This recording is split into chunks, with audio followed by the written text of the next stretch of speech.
ನಮ್ಮ ಹಿರಿಯರು ಜೀವನ ಅನ್ನೋದು ಬೇರೆಯವರು ಪುಸ್ತಕದಲ್ಲಿ ಓದೋ ರೀತಿಲಿ ಇರಬೇಕು ಅಂತ ಆಗಾಗ ಹೇಳೋದನ್ನ ಕೇಳಿರ್ತೀವಿ. ಆದ್ರೆ ಕಾಲ ಮುಂದುವರೆದಂತೆ ಪುಸ್ತಕದ ಕಲ್ಪನೆ ಬಯೋಪಿಕ್ ನಲ್ಲಿ ಪರಿವರ್ತನೆ ಆಯಿತು. ಅದೆಷ್ಟೋ ಸಾಧಕರು ಯಾವ ರೀತಿಲಿ ಸಾಮಾನ್ಯವಾಗಿ ತಮ್ಮ ಜೀವನವನ್ನ ಪ್ರಾರಂಭ ಮಾಡಿ ಇವತ್ತು ಜಗತ್ತಿಗೆ ತಮ್ಮನ್ನ ತಾವು ಅಸಾಮಾನ್ಯರಾಗಿ ಸಾಬೀತುಪಡಿಸಿರುವಂತಹ ಕಥೆಯನ್ನ ಸಿನಿಮಾ ಮೂಲಕ ನಾವು ಸಾಕಷ್ಟು ಬಾರಿ ನೋಡಿದೀವಿ. ಹಾಗೂ ನೋಡಿದಾಗ ನಮಗೂ ಕೂಡ ಅವ್ರ ರೀತಿಲಿ ಆಗ್ಬೇಕು ಅಂತ ಅನ್ಸಿರೋದಂತೂ ಸುಳ್ಳಲ್ಲ. ಅದೇ ರೀತಿ ನಮ್ಮನ್ನ ಇನ್ಸ್ಪೈರ್ ಮಾಡಿರೋ ಹಾಗೂ ನಮ್ಮ ಪ್ರಕಾರ ನೀವು ಕೂಡ ನಿಮ್ಮ ಜೀವನದಲ್ಲಿ ಏನಾದ್ರು ಸಾಧಿಸಬೇಕು ಅಂತ ಅನಿಸ್ತಾಗ್ಲಿಲ್ಲ, ಮೋಟಿವೇಶನ್ ಕೊರತೆ ಇದೆ ಅಂತಂದ್ರೆ ತಪ್ಪದೆ ಈ ವಿಡಿಯೋದಲ್ಲಿ ನಾವು ಹೇಳಕ್ ಕೊಟ್ಟಿರುವಂತಹ ಸಿನಿಮಾಗಳನ್ನ ನೋಡಿ. ಏನಿಲ್ಲ ಆದ್ರೂ ನಿಮ್ಮ ಬೋರಿಂಗ್ ಟೈಮ್ ನ ಒಂದು ಒಳ್ಳೆ ಬಯೋಪಿಕ್ ಸಿನಿಮಾ ನೋಡೋದಕ್ಕಂತೂ ನೀವು ಇನ್ವೆಸ್ಟ್ ಮಾಡಿದಾಗುತ್ತೆ. ಅಂತಹ ಟಾಪ್ 10 ಸಿನಿಮಾಗಳ ಬಗ್ಗೆ ಇವತ್ತಿನ ವಿಡಿಯೋದಲ್ಲಿ ತಿಳ್ಕೊಂಬರೋಣ. ಹಾಯ್, ಎಲ್ರಿಗೂ ನಮಸ್ಕಾರ ಅಂಡ್ ವೆಲ್ಕಮ್ ಟು ಖಡಕ್ ಸಿನಿಮಾ. ನೀವೇನಾದ್ರೂ ನಮ್ಮ ಚಾನಲ್ಗೆ ಹೊಸಬ್ರಾಗಿದ್ರೆ ಚಾನಲ್ನ ಸಬ್ಸ್ಕ್ರೈಬ್ ಮಾಡ್ಕೊಳ್ಳಿ. ಸಾಮ್ ಬಹದ್ದೂರ್ ಭಾರತೀಯ ಸೇನೆಯಲ್ಲಿ ಫೀಲ್ಡ್ ಮಾರ್ಷಲ್ ಆಗಿ ಕಾರ್ಯನಿರ್ವಹಿಸಿದ ಶ್ರೇಯ ಶ್ಯಾಮ್ ಮಾಟೆಕ್ ಶಾ ಅವರಿಗೆ ಸಲ್ಲುತ್ತೆ. ಅಂತಹ ಮಹಾನ್ ಧೀರ ಸೇನಾ ನಾಯಕನ ಕಥೆಯನ್ನ ಈ ಸಿನಿಮಾದ ಮೂಲಕ ತೋರಿಸಲಾಗಿದೆ. ಬಾಲಿವುಡ್ ಚಿತ್ರರಂಗದಲ್ಲಿ ಬಯೋಪಿಕ್ ಮಾಡೋದಕ್ಕೆ ಒಬ್ಬ ಪರ್ಫೆಕ್ಟ್ ನಟ ಇದ್ದಾನೆ ಅಂತಂದ್ರೆ ಅದು ಖಂಡಿತವಾಗ್ಲೂ ವಿಕ್ಕಿ ಕೌಶಲ್ ಅಂತ ಯಾವುದೇ ಡೌಟ್ ಇಲ್ಲದೆ ಹೇಳ್ಬೋದು. ಯಾಕಂದ್ರೆ ಪುಣ್ಯಾತ್ಮ ಈಗಾಗಲೇ ಸರ್ದಾರ್ ಉಧಮ್ ಸಿಂಗ್, ಸಂಜಯ್ ದತ್ ಅವರ ಬಯೋಪಿಕ್ ಸಂಜು ಸಿನಿಮಾದಲ್ಲಿ ಹಾಗೂ ಈಗ ಸಂಭಾಜಿ ಮಹಾರಾಜರ ಬಯೋಪಿಕ್ ಸಿನಿಮಾದಲ್ಲಿ ಕೂಡ ಕಾಣಿಸ್ಕೊಳ್ತಾ ಇದ್ದಾರೆ. ಉರಿ ಸಿನಿಮಾದಲ್ಲಿ ಕೂಡ ಪರಕಾಯ ಪ್ರವೇಶ ಮಾಡಿರೋ ಹಾಗೆ ಪಾತ್ರವನ್ನ ನಿರ್ವಹಿಸಿರೋದು ನಿಮ್ಗೆ ಗೊತ್ತಿರುವಂತಹ ವಿಚಾರನೆ. ಸ್ಪೆಸಿಫಿಕ್ ಆಗಿ ಶ್ಯಾಮ್ ಬಹದ್ದೂರ್ ಸಿನಿಮಾದ ಬಗ್ಗೆ ಮಾತನಾಡೋದಾದ್ರೆ 4 ದಶಕಗಳಿಂದ 5ಕ್ಕೂ ಹೆಚ್ಚು ಯುದ್ಧಗಳನ್ನ ಮಾಡಿರುವಂತಹ ಭಾರತದ ಇತಿಹಾಸ ಮೆರೆದಿರುವಂತಹ ಈ ಹೀರೋನ ಮತ್ತೆ ನೆನಪಿಸುವಂತಹ ಕೆಲಸವನ್ನ ಈ ಸಿನಿಮಾ ಮಾಡ್ತು. ಅಂದಿನ ಕಾಲದಲ್ಲಿ ಇಂದಿರಾ ಗಾಂಧಿ ಅವರು ಕೂಡ ಇವ್ರನ್ನ ನೋಡ್ತಾ ಇದ್ರೆ ಒಂದು ಕ್ಷಣ ಹೆದರ್ಕೊಳ್ಳೋರಂತೆ. ಅಷ್ಟರ ಮಟ್ಟಿಗೆ ದೇಶದ ಜನನಾಯಕರು ಅಂತ ಅನ್ನಿಸ್ಕೊಂಡವರು ಕೂಡ ನಡ್ಗೋ ಹಾಗೆ ಮಾಡ್ತಿದ್ದಂತಹ ದಕ್ಷ ಸೇನಾ ನಾಯಕ ಇವರು. ದೇಶ ಸೇವೆ ಹಾಗೂ ಸೇನೆಯ ಮೇಲೆ ನಿಮ್ಗಿರುವಂತಹ ಗೌರವ ಹಾಗೂ ಪ್ರೀತಿಯನ್ನ ಈ ಸಿನಿಮಾ ಖಂಡಿತವಾಗ್ಲೂ ಇನ್ನೊಂದು ತೂಕ ಹೆಚ್ಚು ಮಾಡುತ್ತೆ. ಇದನ್ನ ನೀವು ZEE5 ನಲ್ಲಿ ನೋಡಬಹುದಾಗಿದ್ದು IMDb 7.7 ರೇಟಿಂಗ್ ಅನ್ನ ಕೊಟ್ಟಿದೆ. 128 ಕೋಟಿಗೂ ಹೆಚ್ಚಿನ ಕಲೆಕ್ಷನ್ ಮಾಡಿರುವಂತಹ ಈ ಸಿನಿಮಾ ಬಾಕ್ಸ್ ಆಫೀಸ್ ಅಲ್ಲಿ ಕೂಡ ಸಕ್ಸಸ್ಫುಲ್ ಆಗಿದೆ. ಸ್ವಾತಂತ್ರ್ಯ ಹಾಗೂ ದೇಶ ಸೇವೆ ಅಂತ ಬಂದ್ರೆ ಭಗತ್ ಸಿಂಗ್ ನ ಮೀರಿಸೋರು ಯಾರಿದ್ದಾರೆ ಹೇಳಿ? 23ನೇ ವಯಸ್ಸಿಗೆ ಭಾರತಾಂಬೆಯನ್ನ ಬ್ರಿಟಿಷರ ಸರಪಳಿಯಿಂದ ಕಾಪಾಡೋದಕ್ಕೆ ಹೋಗಿ ತನ್ನ ಪ್ರಾಣವನ್ನ ಬಲಿತೆತ್ತ ವೀರ ಕ್ರಾಂತಿಕಾರಿ ಯೋಧ ಇವರು. ಅವರ ಜೀವನ ಚರಿತೆಯನ್ನ ಸಾಕಷ್ಟು ಸಿನಿಮಾಗಳ ಮೂಲಕ ಹೇಳೋ ಪ್ರಯತ್ನ ನಡೆದಿದೆ.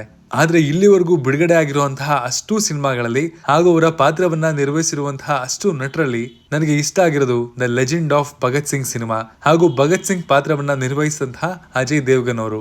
ಅಕ್ಷರಶಃ ಭಗತ್ ಸಿಂಗ್ ಪಾತ್ರದಲ್ಲಿ ಅಜಯ್ ದೇವ್ಗನ್ ಜೀವಿಸಿದ್ರು ಅಂತಾನೆ ಹೇಳಿದ್ರೆ ತಪ್ಪಾಗಲ್ಲ.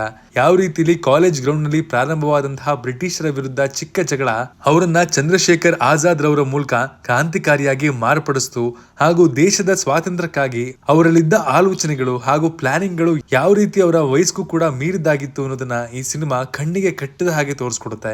ರಿಲೀಸ್ ಆಗಿ ಹತ್ತತ್ರ 22 ವರ್ಷ ಆಗ್ತಾ ಬಂತು. ಆದ್ರೆ ಇವತ್ತಿಗೂ ಕೂಡ ನಿಮ್ಗೆ ರಿಪೀಟ್ ಮೋಡ್ ನಲ್ಲಿ ಈ ಸಿನಿಮಾ ಅಮೆಜಾನ್ ಪ್ರೈಮ್ ನಲ್ಲಿ ಅಥವಾ ಯೂಟ್ಯೂಬ್ ನಲ್ಲಿ ನೋಡ್ಬೇಕು ಅಂತ ಅನ್ಸುತ್ತೆ. ಇಂಕಿಲಾಬ್ ಜಿಂದಾಬಾದ್ ಅನ್ನುವಂತಹ ಘೋಷಣೆ ಇವತ್ತಿಗೂ ಕೂಡ ಅಜಯ್ ದೇವ್ಗನ್ ಹೇಳಿದಾಗ ಖುದ್ದಾಗಿ ಭಗತ್ ಸಿಂಗ್ ಅವರೇ ಹೇಳಿದ್ರೇನೋ ಅನ್ಸೋ ಹಾಗೆ ಮಾಡ್ಬಿಡುತ್ತೆ. IMDb ಈ ಸಿನಿಮಾಗೆ ಭರ್ಜರಿ 8.1 ರೇಟಿಂಗ್ ನೀಡಿದೆ. ಕಲೆಕ್ಷನ್ ವಿಚಾರದ ಬಗ್ಗೆ ಮಾತನಾಡೋದಾದ್ರೆ 2002ರಲ್ಲಿ ಈ ಸಿನಿಮಾ 11 ಕೋಟಿ ರೂಪಾಯಿಗಳ ಆಸುಪಾಸಿನಲ್ಲಿ ಕಲೆಕ್ಷನ್ ಮಾಡಿತು. ಕಲೆಕ್ಷನ್ ವಿಚಾರದಲ್ಲಿ ದೊಡ್ಡ ರೆಕಾರ್ಡ್ ಮಾಡದೇ ಇರಬಹುದು, ಆದ್ರೆ ಭಾರತ ದೇಶದಲ್ಲಿ ಸ್ವಾತಂತ್ರ್ಯದ ಅಗ್ರೆಸಿವ್ ಹೋರಾಟಕ್ಕೆ ಅಗ್ರೆಷನ್ ಕಿಡಿಯನ್ನ ಹಚ್ಚಿದ ವೀರನ ಕಥೆಯನ್ನ ನೀವು ನೋಡ್ಲೇಬೇಕು. ಮೇಜರ್ ನಮ್ಮ ಕನ್ನಡಿಗ ಸಂದೀಪ್ ಉನ್ನಿಕೃಷ್ಣನ್ ಅವರ ಬಗ್ಗೆ ಯಾರಿಗೆ ತಾನೇ ಗೊತ್ತಿಲ್ಲ ಹೇಳಿ? ನಿಜಕ್ಕೂ ಕೂಡ ಇವರು ನಮ್ಮ ಕರ್ನಾಟಕಕ್ಕೆ ಕೂಡ ಸೇರಿದವರು ಅಂತ ಹೇಳೋದಕ್ಕೆ ನಮ್ಗೆ ಹೆಮ್ಮೆ ಆಗುತ್ತೆ. ಪ್ರತಿಯೊಬ್ಬ ಸೈನಿಕನ ಕತೆ ಕೂಡ ಅದು ಜನರಿಗೆ ತಿಳಿಯೋವರೆಗೂ ಅದರ ಮಹತ್ವದ ಬಗ್ಗೆ ಯಾರಿಗೂ ಅರಿವಿರಲ್ಲ. ಸಂದೀಪ್ ಉನ್ನಿಕೃಷ್ಣನ್ ತಾಜ್ ಹೋಟೆಲ್ ಅಟ್ಯಾಕ್ ಆದಾಗ ಯಾವ ರೀತಿ ಮೇಲ್ ಬರಬೇಡಿ ನಾನು ಹ್ಯಾಂಡಲ್ ಮಾಡ್ತೀನಿ ಅಂತ ಹೇಳಿ ಅದೆಷ್ಟೋ ಜನರ ಪ್ರಾಣ ಉಳಿಸೋದಕ್ಕೆ ಕಾರಣಕರ್ತರಾಗಿ ತಮ್ಮ ಪ್ರಾಣವನ್ನ ತ್ಯಾಗ ಮಾಡ್ತಾರೆ ಅಂತ ತೋರಿಸಲಾಗಿದೆ. ಅಡವಿಶೇಷ್ ಸಂದೀಪ್ ಉನ್ನಿಕೃಷ್ಣನ್ ಅವರ ಪಾತ್ರದಲ್ಲಿ ಈ ಸಿನಿಮಾದಲ್ಲಿ ತುಂಬಾನೇ ನ್ಯಾಚುರಲ್ ಆಗಿ ಆಕ್ಟಿಂಗ್ ಮಾಡಿದ್ದಾರೆ. ಎಲ್ಲಕ್ಕಿಂತ ಪ್ರಮುಖವಾಗಿ ಸಿನಿಮಾನ ನಿರ್ಮಾಣ ಮಾಡಿದಂತಹ ಮಹೇಶ್ ಬಾಬು ಅವರಿಗೆ ಒಂದು ಬಿಗ್ ಥ್ಯಾಂಕ್ಸ್ ಹೇಳಲೇಬೇಕು. ನೆಟ್ಫ್ಲಿಕ್ಸ್ ನಲ್ಲಿ ಈ ಸಿನಿಮಾನ ನೀವು ನೋಡಬಹುದಾಗಿದ್ದು IMDb ಈ ಸಿನಿಮಾಗೆ 8.1 ರೇಟಿಂಗ್ಸ್ ಅನ್ನ ಕೊಟ್ಟಿದ್ದು ಕ್ಲೈಮ್ಯಾಕ್ಸ್ ನ ಮಾತ್ರ ಮಿಸ್ ಮಾಡಲೇಬೇಡಿ. ಒಂದ್ ವೇಳೆ ಇನ್ನೂ ಕೂಡ ನೀವು ನೋಡಿಲ್ಲ ಅಂದ್ರೆ ಮಿಸ್ ಮಾಡದಂಗೆ ಫ್ಯಾಮಿಲಿ ಜೊತೆಗೆ ಕೂತ್ಕೊಂಡು ಆರಾಮಾಗಿ ನೋಡಿ. ಯಾಕಂದ್ರೆ ಎಲ್ರಿಗೂ ಸಂದೀಪ್ ಉನ್ನಿಕೃಷ್ಣನ್ ಬಾಂಬೆನಲ್ಲಿ ಹುತಾತ್ಮರಾದ್ರು ಅನ್ನೋದು ಗೊತ್ತು, ಆದ್ರೆ ಅವ್ರ ಜೀವನದಲ್ಲಿ ಏನೆಲ್ಲ ಸಮಸ್ಯೆ ಇತ್ತು ಹಾಗೂ ಅದೆಲ್ಲ ಇದ್ರೂ ಕೂಡ ಅವರು ಯಾವ ರೀತಿಲಿ ದೇಶಕ್ಕಾಗಿ ತಮ್ಮ ಎದೆಯನ್ನ ಹುಬ್ಸಿ ನಿಂತಿದ್ರು ಅನ್ನೋದನ್ನ ನೀವು ಕೂಡ ನೋಡಿ ಅರ್ಥ ಮಾಡ್ಕೋಬಹುದು. ಸಿನಿಮಾ 60 ಕೋಟಿಗೂ ಹೆಚ್ಚಿನ ಕಲೆಕ್ಷನ್ ಅನ್ನ ಮಾಡಿದೆ. ನಿಜಕ್ಕೂ ಕೂಡ ಇಟ್ ಡಿಸರ್ವ್ಡ್ ಮೋರ್ ಅನ್ನೋದು ನನ್ನ ಅಭಿಪ್ರಾಯ. ಅಮರನ್ ಇತ್ತೀಚೆಗಷ್ಟೇ ರಿಲೀಸ್ ಆಗಿರುವಂತಹ ಅಮರನ್ ಕೂಡ ಮಸ್ಟ್ ವಾಚ್ ಬಯೋಪಿಕ್ ಗಳಲ್ಲಿ ಕಾಣಿಸ್ಕೊಳ್ಳುತ್ತೆ. ನಮ್ಮಲ್ಲಿ ಸಾಕಷ್ಟು ಜನಗಳಿಗೆ ಈ ಸಿನಿಮಾ ಬರೋವರೆಗೂ ಕೂಡ ಇಂಥವ್ರೊಬ್ರು ಇದ್ರು ಅನ್ನೋದೇ ಗೊತ್ತಿರಲಿಲ್ಲ. ಸಿನಿಮಾದ ಕಲಾವಿದರು ಹೀರೋಗಳೇ, ಆದ್ರೆ ನಮಗಾಗಿ ಪ್ರತಿದಿನ ಸಾವಿನ ಜೊತೆಗೆ ಸೆನ್ಸಾಟ ನಡೆಸುವಂತಹ ಮೇಜರ್ ಮುಕುಂದನ್ ಅವರಂತಹ ಸೈನಿಕರು ನಿಜವಾದ ಹೀರೋಗಳು. ಮೇಜರ್ ಮುಕುಂದನ್ ಕೇವಲ ಒಬ್ಬ ಸೈನಿಕರಾಗಿ ಮಾತ್ರವಲ್ಲದೆ ಒಬ್ಬ ಪ್ರೇಮಿಯಾಗಿ, ಒಬ್ಬ ಜವಾಬ್ದಾರಿಯುತ ಮಗನಾಗಿ, ಒಬ್ಬ ಗಂಡನಾಗಿ, ಒಬ್ಬ ತಂದೆಯಾಗಿ ಪ್ರತಿಯೊಬ್ಬ ಫ್ಯಾಮಿಲಿ ಆಡಿಯನ್ಸ್ಗೂ ಕೂಡ ಮನಸ್ಸಲ್ಲಿ ಎಳಿತಾರೆ. ಇನ್ನು ಅವರ ಪತ್ನಿ ಇಂದು ರೆಬೆಕಾ ವರ್ಗೀಸ್ ಯಾವ ರೀತಿ ಇವತ್ತಿಗೂ ಕೂಡ ತಮ್ಮ ಗಂಡನ ನೆನಪಲ್ಲೇ ತಮ್ಮ ಮಗಳ ಜೊತೆಗೆ ಒಂಟಿಯಾಗಿ ಬಾಳ್ತಾ ಇದ್ದಾರೆ ಅನ್ನೋದು ಕೂಡ ನಿಜವಾದ ಪ್ರೀತಿಗೆ ಒಂದು ಜೀವಂತ ಉದಾಹರಣೆ. ಇನ್ನು ಇವರಿಬ್ಬರ ಪಾತ್ರವನ್ನ ನಿರ್ವಹಿಸಿರುವಂತಹ ಶಿವಕಾರ್ತಿಕೇಯನ್ ಹಾಗೂ ಸಾಯಿ ಪಲ್ಲವಿ ಇಬ್ರು ಕೂಡ ನಮ್ಮ ಮೆಚ್ಚುಗೆಗೆ ಅರ್ಹರು. ಅದರಲ್ಲೂ ಸ್ಪೆಷಲ್ ಆಗಿ ಸಾಯಿ ಪಲ್ಲವಿ ಅವರ ಮುಗ್ಧ ನಟನೆ ಹಾಗೂ ಸಹಜವಾದ ಎಕ್ಸ್ಪ್ರೆಷನ್ಗಳು ನಿಜಕ್ಕೂ ಕೂಡ ಸಿನಿಮಾ ನೋಡಿ ಬಂದ್ಮೇಲೂ ಕೂಡ ತಲೆಯಲ್ಲಿ ರಿಪೀಟ್ ಮೋಡ್ ನಲ್ಲಿ ಕಾಣೋ ಹಾಗೆ ಮಾಡುತ್ತೆ. ನೆಟ್ಫ್ಲಿಕ್ಸ್ ನಲ್ಲಿ ನೀವು ಈ ಸಿನಿಮಾನ ನೋಡಬಹುದಾಗಿದ್ದು ಕನ್ನಡದಲ್ಲಿ ಕೂಡ ನಿಮ್ಗೆ ಅವೈಲಬಲ್ ಇದೆ. ಮಾಡುವಂತಹ ಸಿನಿಮಾ ಜನಗಳಿಗೆ ಕನೆಕ್ಟ್ ಆದ್ರೆ ಕಲೆಕ್ಷನ್ ಆಟೋಮೆಟಿಕ್ ಆಗಿ ಬರುತ್ತೆ ಅಂತಾರೆ. ಅದು ನಿಜ. 335 ಕೋಟಿಗೂ ಹೆಚ್ಚಿನ ಕಲೆಕ್ಷನ್ ಮಾಡಿರುವಂತಹ ಈ ಸಿನಿಮಾ ಸೂಪರ್ ಹಿಟ್ ಬ್ರಾಕೆಟ್ ಗಿಂತಲೂ ಮೇಲಿನ ಸ್ಥಾನವನ್ನ ಪಡ್ಕೊಂಡಿದೆ. ಸಿನಿಮಾ ಕಮರ್ಷಿಯಲ್ ಆಗಿ ಗೆದ್ದಿರೋದು ಮಾತ್ರವಲ್ಲ, ಜನಗಳ ಮನಸ್ಸನ್ನ ಕೂಡ ಗೆದ್ದಿದೆ. 8.3 IMDb ರೇಟಿಂಗ್ ಪಡ್ಕೊಂಡಿರುವಂತಹ ಈ ಸಿನಿಮಾ ನಿಮಗೆ ಖಂಡಿತವಾಗ್ಲೂ ಇಷ್ಟ ಆಗುತ್ತೆ. ಶೇರ್ ಶಾ ಅಮರನ್ ರೀತಿನೇ same to same real life story ಇರುವಂತಹ ಮತ್ತೊಂದು ಸೈನಿಕನ ಕತೆ ಅಂದ್ರೆ ಅದು ಶೇರ್ ಶಾ. ಆ ಸೈನಿಕ ಮತ್ಯಾರು ಅಲ್ಲ, ಕ್ಯಾಪ್ಟನ್ ವಿಕ್ರಮ್ ಬಾತ್ರಾ. ಶೇರ್ ಶಾ ಅನ್ನೋದು ವಿಕ್ರಮ್ ಬಾತ್ರಾ ಅವರ ವಾರ್ಫೀಲ್ಡ್ ಕೋಡ್ ನೇಮ್ ಆಗಿತ್ತು. ಕಾರ್ಗಿಲ್ ಯುದ್ಧದಲ್ಲಿ ವಿಕ್ರಮ್ ಬಾತ್ರಾ ಅವರ ಪಾತ್ರ ಮ್ಯಾನ್ ಆಫ್ ದ ಮ್ಯಾಚ್ ಆಗಿತ್ತು ಅಂದ್ರೂ ಕೂಡ ತಪ್ಪಾಗಲ್ಲ. ಅವರಂತಹ ಒಬ್ಬ ಸೈನಿಕ ಭಾರತೀಯ ಸೇನೆಯಲ್ಲಿ ಇದ್ರು ಅನ್ನೋದು ಕೂಡ ನಮ್ಗೆ ಹೆಮ್ಮೆಯ ವಿಚಾರ. ಆದ್ರೂ ಸಿನಿಮಾ ನೋಡಿದವ್ರಿಗೆ ಅದಕ್ಕಿಂತಲೂ ಹೆಚ್ಚಾಗಿ ಫೀಲ್ ಆಗೋದು ಅವರ ಅನ್ಕಂಪ್ಲೀಟೆಡ್ ಲವ್ ಸ್ಟೋರಿ. ಇವತ್ತಿಗೂ ಕೂಡ ವಿಕ್ರಮ್ ಬಾತ್ರಾ ಅವರ ಪ್ರೇಯಸಿ ಡಿಂಪಲ್ ಅವ್ರ ನೆನಪಿನಲ್ಲೇ ಒಂಟಿಯಾಗಿದ್ದಾರಂತೆ. ಇಂತಹ ಸಿನಿಮಾಗಳು ಹಾಗೂ ನೈಜ ಜೀವನದ ಕಥೆಗಳು ನಮ್ಗೆ ನಿಜವಾದ ಪ್ರೀತಿ ಮೇಲೆ ನಂಬಿಕೆ ಹುಟ್ಟೋ ಹಾಗೆ ಮಾಡ್ಬಿಡುತ್ತೆ. ಅದೇನೇ ಇರ್ಲಿ, ಈ ಸಿನಿಮಾದಲ್ಲಿ ಸಿದ್ಧಾರ್ಥ್ ಮಲ್ಹೋತ್ರಾ ಹಾಗೂ ಕಿಯಾರಾ ಅದ್ವಾನಿ ಇಬ್ರು ಕೂಡ ಮನಸ್ಸು ಮುಟ್ಟೋ ಹಾಗೆ ನಟಿಸಿದ್ದಾರೆ. ಅಮೆಜಾನ್ ಪ್ರೈಮ್ ನಲ್ಲಿ ನೀವು ಈ ಸಿನಿಮಾನ ನೋಡಬಹುದಾಗಿದೆ. IMDb 8.3 ರೇಟಿಂಗ್ ಅನ್ನ ಈ ಸಿನಿಮಾಗೆ ನೀಡಿದೆ. ಸೂರರೈ ಪೋಟ್ರು ಕರ್ನಾಟಕ ಮೂಲದ ಡೆಕ್ಕನ್ ಏರ್ಲೈನ್ ಸಂಸ್ಥೆಯ ಸಂಸ್ಥಾಪಕ ಆಗಿರುವಂತಹ GR ಗೋಪಿನಾಥ್ ಅವರ ಜೀವನದ ಬಯೋಪಿಕ್ ಸಿನಿಮಾನೇ ಸೂರರೈ ಪೋಟ್ರು.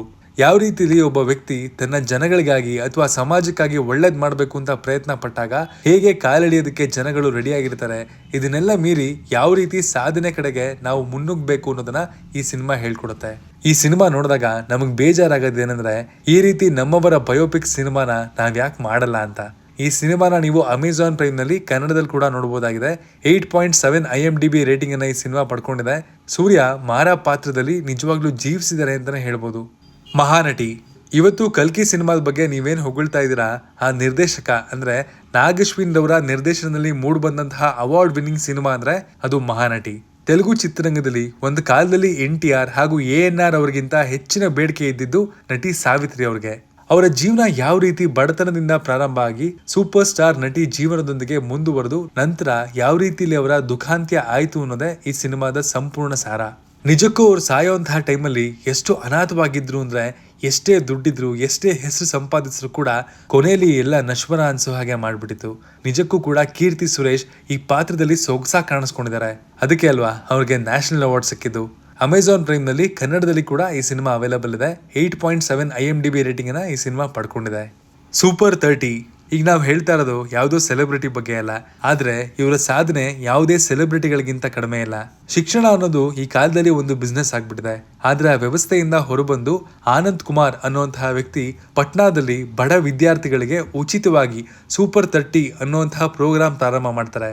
ತಮ್ಮ ಮೊದಲ ಪ್ರಯತ್ನದಲ್ಲೇ ಪ್ರತಿಯೊಂದು ವಿದ್ಯಾರ್ಥಿಗಳನ್ನ IIT ಪಾಸ್ ಮಾಡೋ ಹಾಗೆ ಮಾಡ್ತಾರೆ. ಇದಕ್ಕಾಗಿ ಅವರು ಸಾಕಷ್ಟು ಜೀವ ಬೆದರಿಕೆಗಳನ್ನ ಕೂಡ ಎದುರಿಸಬೇಕಾಯ್ತು. ಹಾಗಿದ್ರು ಕೂಡ ಬಡ ಮಕ್ಕಳಿಗೆ ಉಚಿತ ಶಿಕ್ಷಣ ಹಾಗೂ ಗುಣಮಟ್ಟದ ಶಿಕ್ಷಣ ಸಿಗಬೇಕು ಅನ್ನುವಂತಹ ಅವರ ಪ್ರಯತ್ನ ನಿಜಕ್ಕೂ ಕೂಡ ಶ್ಲಾಘನೀಯ.